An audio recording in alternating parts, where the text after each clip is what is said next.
No Federal Reserve, no bailout, no government safety net. Just one 70-year-old man, a library, and a locked door. And somehow, that was enough to save the entire US economy. It sounds like a legend. It isn't. The year was 1907. Banks were collapsing one by one.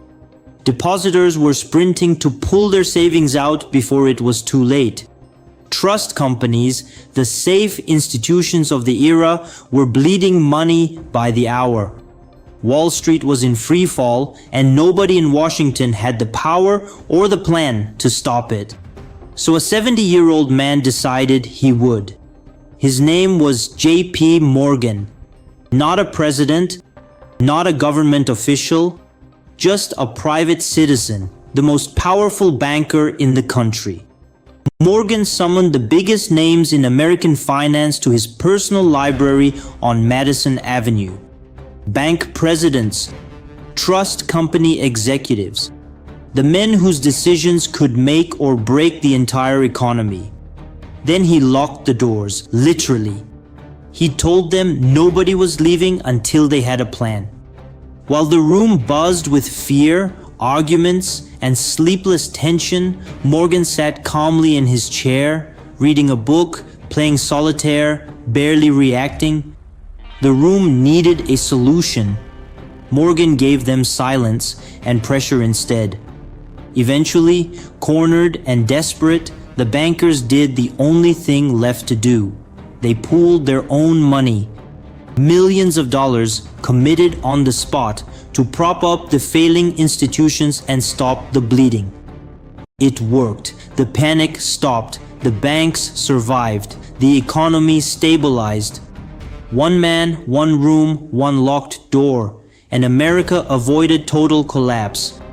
But here's the part most people miss. The government looked at what had just happened and got scared. Not relieved, scared.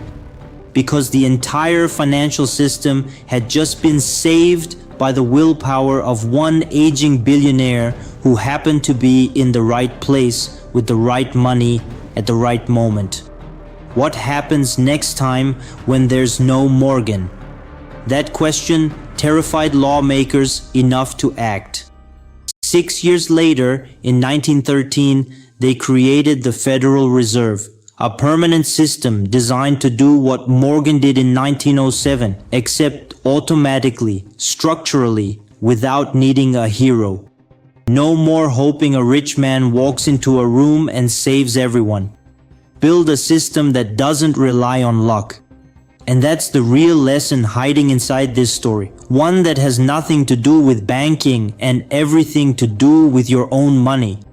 Most people run their finances the same way pre-1907 America ran its banks, hoping their hero shows up when things go wrong. Hoping willpower kicks in right when they need it most. Hoping motivation saves the day, but willpower is unreliable. Motivation fades. Heroes get tired, systems don't. Automate your savings, automate your investing. Build the structure so your financial stability doesn't depend on how disciplined you feel on any given day. Morgan saved the day once. The Federal Reserve made sure the day never needed saving like that again.